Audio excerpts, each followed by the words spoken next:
స్వార్థంతో కూడినటువంటి ఇష్టాలు కొన్నుంటాయి. నేను స్వార్థంతో కూడినటువంటి ఇష్టాల గురించి నేను మాట్లాడట్లేదు. నిస్వార్థంగా ఏమి ఆశించకుండా కొంతకాలమైనా గాని ఉండే ప్రేమలు కొన్ని మనకు కనబడుతూ ఉంటాయండి.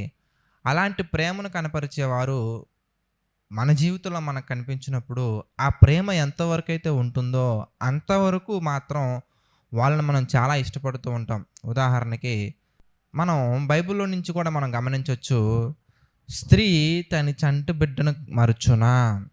అంటే తన బిడ్డను స్త్రీ మర్చిపోవడం అనేది సహజమైనటువంటి విషయం కాదు. కానీ దేవుడు మాట్లాడుతూ వారైనా మరచుదురేమో గాని అంటున్నారంటే, వారైనా అంటే వాళ్ళైనా మర్చిపోతారేమో అనే విషయం చెప్తున్నారంటే, వారు మర్చిపోవటం చాలా కష్టం. కష్టమైనప్పటికీ మర్చిపోవడం అనేది జరగదు. అయినప్పటికీ ఒకవేళ మర్చిపోయినప్పటికీ అని ఆ పదాన్ని వ్యక్తపరుస్తున్నారంటే, తల్లి పిల్లల పట్ల చూపించే ప్రేమ అంత గొప్పగా ఉంటుంది. కనుక ఎక్కువ మంది, చాలామంది గూడా తల్లిని ఎక్కువగా ఇష్టపడుతూ ఉంటారు. అలాగే తండ్రిని గూడా ఇష్టపడుతూ ఉంటారు. కొంతమంది స్నేహితుల్ని ఇష్టపడుతూ ఉంటారు. ఎందుకనగానే తల్లిదండ్రుల దగ్గర నుంచి వాళ్ళకి స్వచ్ఛమైనటువంటి ప్రేమ దొరికింది. మనకి స్వచ్ఛమైన ప్రేమ దొరుకుతుంది గనక, కొంతమంది స్నేహితుల దగ్గర నుంచి స్వచ్ఛమైన ప్రేమ మనకు దొరుకుతుంది గనక, వాళ్ళని మనం ఎక్కువగా ఇష్టపడుతూ ఉంటాము. అయితే ఒక విషయం మనం బైబిల్‌లో నుంచి జాగ్రత్తగా ఆలోచించినట్లయితే, మనుష్య రీతిగా మనం ఇప్పటివరకు చూసాం. మనుష్య కోణంలో మనం ఇప్పటివరకు మనం చూసాం. అంటే ఒక మనిషి మరొక మనిషిని ఇష్టపడే విధంగా ప్రతి ఒక్కరిలో కొన్ని కొన్ని క్వాలిటీస్ ఈ పర్టిక్యులర్ మనిషికి దొరుకుతున్నాయి, దక్కుతున్నాయి. అయితే ఇదే మనిషి దగ్గరికెళ్ళి, బ్రదర్ మీరు దేవుడిని ఇష్టపడుతున్నారా అంటే, దేవుని యొక్క ప్రేమ గురించి అర్థమైనటువంటి వారు మాత్రం yes brother, I'm loving God. నేను దేవుణ్ణి ప్రేమిస్తున్నాను బ్రదర్. నేను దేవుణ్ణి ఇష్టపడుతున్నాను బ్రదర్ అని చెప్తారు. కానీ ఎవరికైతే దేవుని యొక్క ప్రేమ పట్ల గానీ, దేవుని యొక్క ప్రణాళిక పట్ల గానీ, దేవుని యొక్క ఉద్దేశాల పట్ల గానీ అవగాహన లేకుండా ఉంటారో, వారు మాత్రం నాకు జన్మనిచ్చినటువంటి తల్లిని ప్రేమించాలి. నాకు అన్నీ అనుగ్రహించినటువంటి మా తండ్రిని ప్రేమిస్తాను. నాకు కష్టాల సమయంలో హెల్ప్‌కున్నటువంటి స్నేహితుడిని ప్రేమిస్తాను. లేదంటే నేను ఆపదలో ఉన్నప్పుడు అందరూ నన్ను విడిచిపెట్టి నన్ను విడిచిపెట్టకుండా నా భార్య నాతో ఉంది కాబట్టి నేను నా భార్యని ప్రేమిస్తాను. నా కడుపున పుట్టారు కాబట్టి నా పిల్లల్ని ప్రేమిస్తాను. నేను దేవుణ్ణెందుకు ప్రేమించాలి? నేను దేవుణ్ణెందుకు ఇష్టపడాలి అనే ఒక ప్రశ్న అనేది సహజంగానే ఒక మనిషి అడిగినప్పుడు వేసే ప్రశ్న అది. అయితే ఈరోజు ఆ ప్రశ్నకి సమాధానం గనక మనం వాక్యానుసారంగా ఒకసారి ఆలోచించినట్లయితే గనక, వాక్యానుసారంగా మనం ధ్యానించినట్లయితే గనక సమాధానము నిజమే బ్రదర్. మీ అమ్మగారు నీ జీవితంలో చాలా చేశారు. చాలా ప్రేమను వ్యక్తపరిచారు. మీ నాన్నగారు గూడా మీ జీవితంలో ఎన్నో బాధ్యతలు నెరవేర్చారు. మీ ఫ్రెండ్స్ కూడా నీ జీవితంలో ఎన్నో మంచి విషయాలు చేశారు. అయితే అయితే ఒక్కసారి వీళ్ళందరి గురించి బైబిల్‌లో ఏమని సమాధానం ఇస్తుందో మనం గమనించినట్లయితే గనక, మీరు మనస్సు పెట్టి ఒక్కసారి చూడగలిగినట్లయితే గనక, రోమీలికి రాసినటువంటి పత్రికలో ఒక మంచి సమాధానము, చక్కని సమాధానం మనకు కనపడుతుంది బ్రదర్స్ అండ్ సిస్టర్స్. రోమీలికి రాసినటువంటి పత్రిక మనం చూస్తే 8వ అధ్యాయము, రోమీలికి రాసినటువంటి పత్రిక 8వ అధ్యాయం మనం చూస్తేనండి 28వ వచనం మనం చూద్దాం. దేవుణ్ణి ప్రేమించు వారికి అనగా ఆయన సంకల్పము చొప్పున పిలువబడిన వారికి, దేవుణ్ణి ప్రేమించు వారికి అనగా ఆయన సంకల్పము చొప్పున పిలువబడిన వారికి మేలు కలుగుటకై సమస్తమును సమకూడి జరుగుచున్నవని ఎరుగుదము.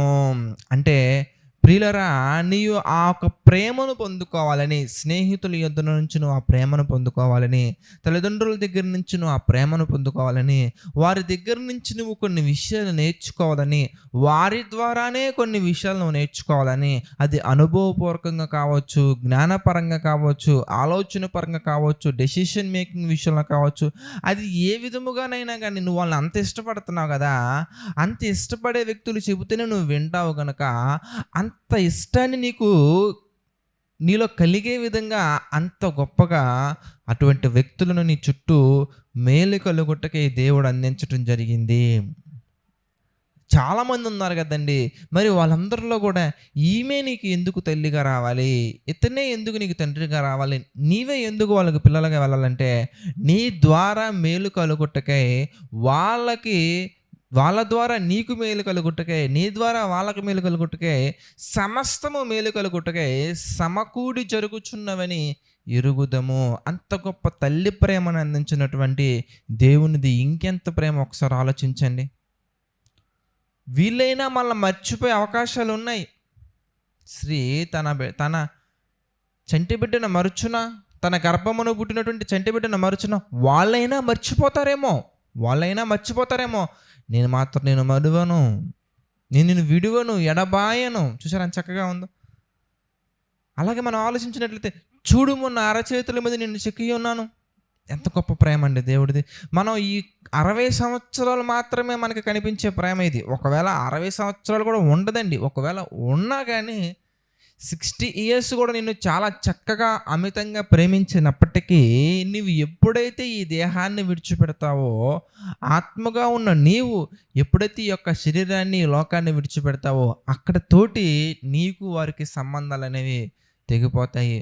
ఒకవేళ వాళ్ళు నీ పట్ల ప్రేమను వ్యక్తపరిచినా నువ్వు ఆ ప్రేమను పొందుకోలేవు. వారు నీ నిమిత్తం ఆదరణ కూడికలు పెట్టినా నువ్వు ఆ ఆదరణ కూడికల్లో పార్టిసిపేట్ చేయలేవు. వారి నిమిత్తం ఇంకా ఎన్ని కార్యక్రమాలు, చారిటబుల్ యాక్టివిటీస్ చేసినా అది నీ పేరుకే తప్ప నీకు మాత్రం ఏమాత్రము ఘనత తేవు, నీకు ఏమాత్రం ఆదరణ కలిగించవు, నీకు ఏమాత్రం కూడా ఉపయోగకరంగా ఉండవు. ఎందుకంటే ఈ శరీరం మట్టిలో కలిసిపోతుంది. ఆత్మగా ఉన్న నీవు చేసిన క్రియలను బట్టి చేరుకోవాల్సిన ప్రాంతానికి సురక్షితంగా తీసుకెళ్తారు కనుక దేవుడు.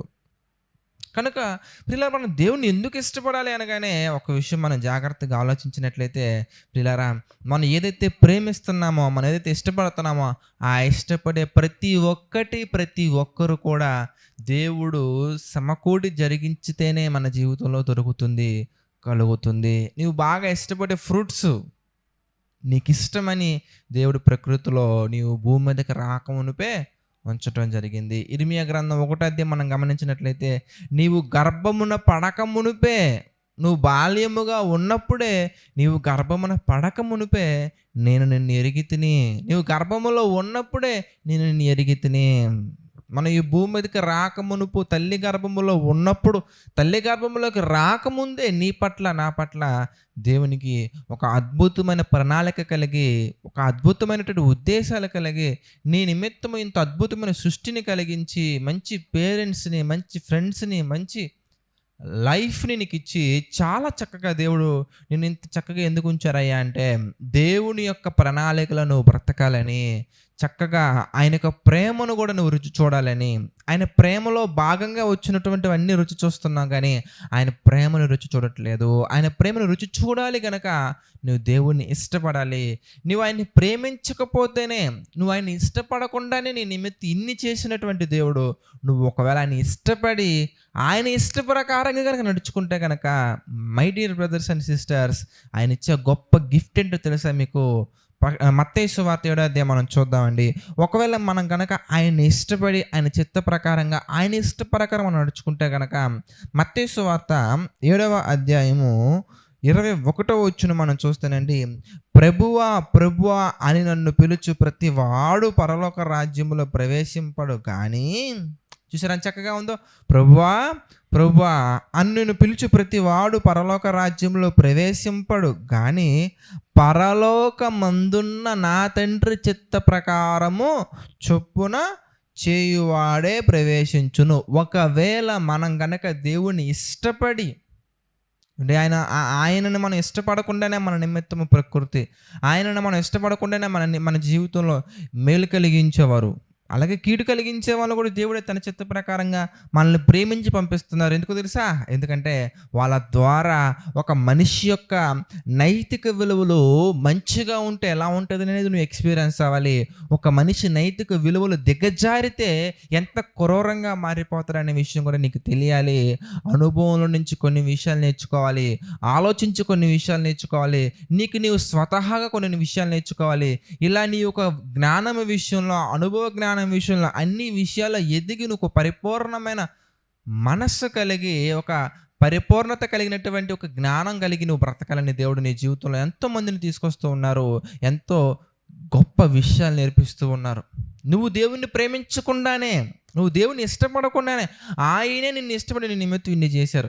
ఒకవేళ నీవే గనక దేవుడిని ఇష్టపడటం మొదలుపెట్టి, నీవే గనక దేవుని చిత్త ప్రకారం నడుచుకోవటం మొదలుపెట్టి, నీవే గనక ఆయన ప్రణాళికను సక్సెస్ఫుల్గా పూర్తి చేసే ప్రయత్నంలో గనక నువ్వు ఆ పనిలో గనక ఉంటే, ఆయన అంటున్నారు, ఇదిగో తండ్రి చిత్తము చొప్పున చేయువాడు, దేవుని చిత్తము చొప్పున నడుచుకునేవాడు తప్పకుండా పరలోకములో ప్రవేశించును, పరలోకానికి చేరుకొనును. ఇది అన్లిమిటెడ్ అన్కండిషనల్ లవ్ అండి. ఇది ఎవరు ఇవ్వలేనటువంటి గొప్ప గిఫ్ట్. దేవుడు మాత్రమే ఇవ్వగలిగే మరొక గొప్ప గిఫ్ట్. ఇప్పటివరకు మనం చూసినవన్నీ కూడా ఏ మనిషి మనకి ఇవ్వలేరండి. దేవుడిచ్చినటువంటి గిఫ్ట్లే ఇవన్నీ కూడా. ఏ మనిషి అయినా కానీ ప్రకృతిలో ఉన్నటువంటి యాపిల్ తీసుకొచ్చి నీకు ఇవ్వగలరు, కానీ ప్రకృతిలో ఈ యాపిల్ని ఎవరు తయారు చేయలేరు. ఎవరైనా కానీ, ఎవరైనా కానీ ప్రకృతిలో ఉన్నటువంటి షుగర్ తోటి నీకు ఏదైనా చేయగలరు, కానీ కొత్తగా వాళ్ళొక షుగర్ని తయారు చేయలేరండి. ఒకవేళ తయారు చేస్తే ఎన్ని సైడ్ ఎఫెక్ట్లు వస్తాయో మనం చూస్తూనే ఉన్నాము. ఈ గాలి ప్రకృతిలో నుంచి ఇవ్వగలిగినటువంటిది తప్ప, అందులో నుంచి కొంత తీసుకుని, ఆక్సిజన్ కొంత తీసుకుని మనకి ఇస్తున్నారు. అదే డబ్బులు తీసుకుని తప్ప ఎవ్వరు కూడా ఓన్గా ఆక్సిజన్ తయారు చేయలేరండి. ఎవరు కూడా ఓన్గా సృష్టిలో నుంచి తప్ప, సృష్టి మీద ఆధారపడకుండా ఓన్గా ఏమీ చేయలేరు ప్రియులారా. ఆయన అంటారు, నీ తల వెంట్రుక రంగైనను నీవు మార్చలేవు. ఇవన్నీ దేవుడిచ్చిన గొప్ప గిఫ్ట్లే.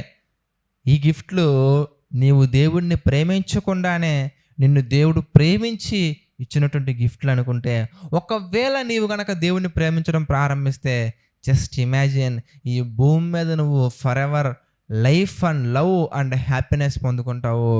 ఈ లైఫ్ అనగా ఈ భూమి మీద ఉన్నటువంటి ఈ జీవితం విడిచిపెట్టిన తర్వాత పరలోకాన్ని పొందుకుంటావు.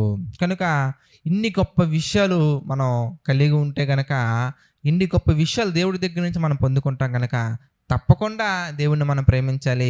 అన్నింటికంటే ముఖ్యమైనటువంటి కారణం ఏంటంటే ప్రియులారా, ఆయన మనకు తండ్రి, ఆత్మలకు తండ్రి, ఆత్మగా ఉన్న నీకు తండ్రి.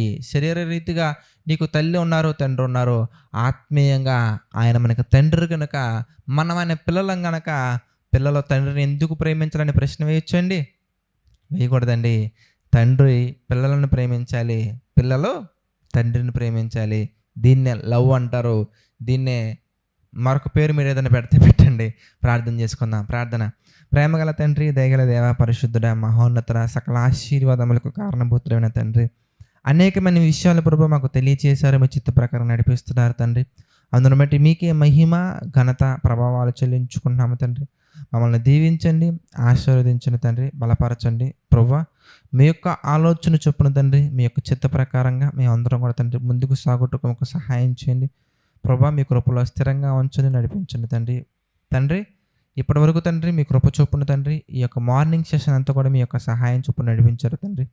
అదేవిధంగా తండ్రి, ఆరోగ్య, ఆర్థిక, మానసిక సమస్యల్లో కురింగిన ప్రతి ఒక్కరిని తండ్రి మీరు జ్ఞాపకం చేసుకోండి. ప్రతి ఒక్కరికి మీ కృప తోడుగా ఉంచి నడిపించండి, సహాయం చేయండి. మీ ప్రేమలో తండ్రి వ్యక్తపరచండి, బలపరచండి తండ్రి. కృంగిన హృదయాలకు తండ్రి మీ చిత్త ప్రకారంగా ఆదరణ కలిగించండి తండ్రి. ఈ యొక్క పరిచర్య నిమిత్తము తండ్రి ప్రయాసపడుతున్నటువంటి ప్రతి ఒక్క బిడ్డను మీరు జ్ఞాపకం చేసుకోండి తండ్రి. ప్రతి ఒక్కరికి మీ కృప తోడుగా ఉంచి నడిపించండి తండ్రి. ప్రభువా, ఈ యొక్క పరిచర్యలో పాలుభాగస్తులవుతున్న ప్రతి ఒక్కరిని మీరు దీవించండి, ఆశీర్వదించండి తండ్రి. ప్రభువా, నమ్మకంగా యథార్థంగా చేస్తున్న ప్రతి ఒక్క పరిచర్యను మీరు దీవించండి, ఆశీర్వదించండి తండ్రి. ప్రభువా, ఎవరైతే తండ్రి మీ యొక్క ఆలోచన చొప్పున నడుచుకుంటున్న ప్రతి ఒక్క వ్యక్తిని మీ యొక్క చిత్త ప్రకారంగా దీవించండి, ఆశీర్వదించండి. ప్రభువా, ఈ యొక్క పరిచర్యకు కొరతగా ఉన్న ప్రతి ఒక్కటి మీ చిత్త ప్రకారంగా తీర్చండి, మీ చిత్త ప్రకారంగా అందించండి తండ్రి. దేవా, సమస్త మహిమ, ఘనత, ప్రభావాలు మీకే చెల్లించుకుంటూ మా ప్రభువును రక్షకుడైనటువంటి యేసుక్రీస్తు వారి పేరిట యొక్క ప్రార్థనను అడిగి వేడుకొనిచున్నాము తండ్రి. ఆమెన్. అందరికీ వందనాలండి. God bless you all.